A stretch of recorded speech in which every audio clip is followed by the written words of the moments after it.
السلام عليكم ورحمة الله وبركاته. ازيكم يا حبايبي، عاملين ايه؟ يا رب تكونوا دايما بخير. وصفتنا النهاردة ان شاء الله الفراخ المشوية بالبطاطس. طبعا الوصفة دي بنعملها دايما في العزومات والمناسبات وفي الافراح. هنعملها ان شاء الله بطريقة سهلة وبسيطة وفي الخلاط. ان شاء الله الطريقة تعجبكم. وهنعمل كمان معاها رز بالخلطة بالكبد والقوانص. ان شاء الله تشوفوا كده الخطوات كلها معايا. لو اول مرة بقى تشوفوني يا ريت تنزلوا كده تشتركوا في القناة وتفعلوا زر الجرس عشان ان شاء الله تشوفوا كل وصفاتي اللي بنزلها يوميا بإذن الله. احنا كده نقعنا الفراخ بليمون وبملح وغسلنا طبعا الفراخ كويس جدا وصفيناها. كل فرخة هنحط لها بصلة كبيرة، دول بصلتين، معلقة ونص بهارات فراخ، ومعلقة صغيرة فلفل، ومعلقة صغيرة بابريكا مدخنة، وربع معلقة قرفة، ربع معلقة بصل بودر، معلقة كبيرة دبس رمان، ده بديل لليمون. وعلى كل فرخة حوالي معلقة إلا ربع ملح، مكعب مرقة، وكوباية مية، وحوالي 3 أو 4 معالق زيت. هنضرب ده كله بقى كده في الخلاط. طبعا يفضل ان احنا نتبل الفراخ قبلها بيوم، بتدي نتيجة طبعا افضل بكتير. بس دي برضو ان شاء الله تعجبكم. هنجيب بقى كده بطاطس مكعبات وهننزل بقى بالفراخ بالشكل ده، هنرصها على البطاطس. طبعا الفراخ متصفية كويس، ودي مرحلة مهمة جدا بتقلل من الزفارة بتاعة الفراخ. وهنحط بقى كده التتبيلة، مش هنحط اي سوائل لان الفراخ بيبقى فيها نسبة مية او سوائل. مع التتبيلة فيها برضو كوباية مية، فكده كفاية قوي. عصرة نص ليمونة،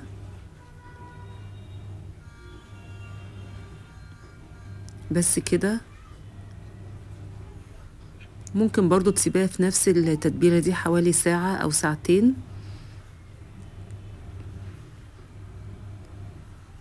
هنغطيها بقى بورق فويل او بس نفس الصينية نفس الحجم كده. بتبقى برضو كويسة قوي في الفرن، وندخلها الفرن طبعا على اعلى درجة حرارة على الرف اللي تحت. هنا بقى الكبد والقوانص خدنا من جزء من التتبيلة اللي احنا عملناها، وبعد كده حطيناه على الكبد والقوانص كده وشوحناها. دي كوباية رز مغسولة ومتصفية.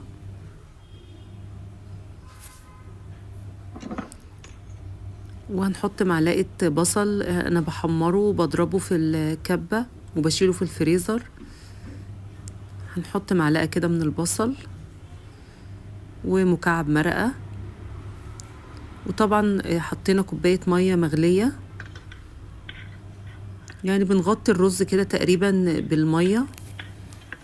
نقلب بقى كويس قوي، وبعد كده هنهدي النار خالص ونغطي على الرز ونسيبه لحد ما يستوي تماما.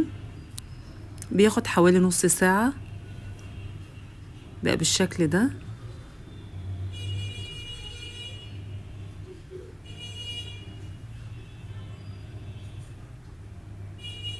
بيبقى حلو قوي مع الفراخ المشوية. هنا الفراخ يا دوبك يعني اخدت حوالي ساعة.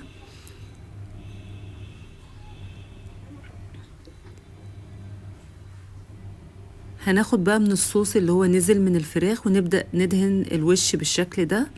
انا عملت فراخ مشوية قبل كده وعملت لها صوص عبارة عن صلصة وفلفل اسمر وصويا صوص، ودهنت بيها برضو وش الفراخ، بيدي نفس النتيجة وبتبقى احلى كمان، بتبقى واخدة لون احمر اكتر من كده.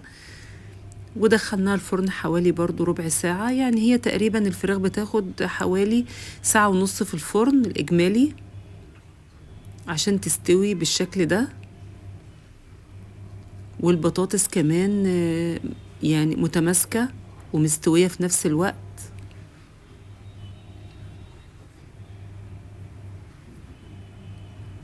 والفراخ بصراحة طعمها بيبقى حلو قوي بالخلطة والتتبيلة اللي احنا عملناها.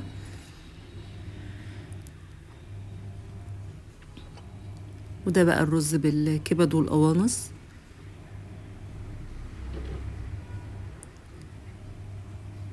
جربوا طريقتي ان شاء الله تعجبكم، وما تنسوش بقى الاشتراك في القناة وتفعيل زر الجرس عشان يوصلكم ان شاء الله مني كل جديد. بشكركم شكرا جزيلا، والسلام عليكم ورحمة الله وبركاته.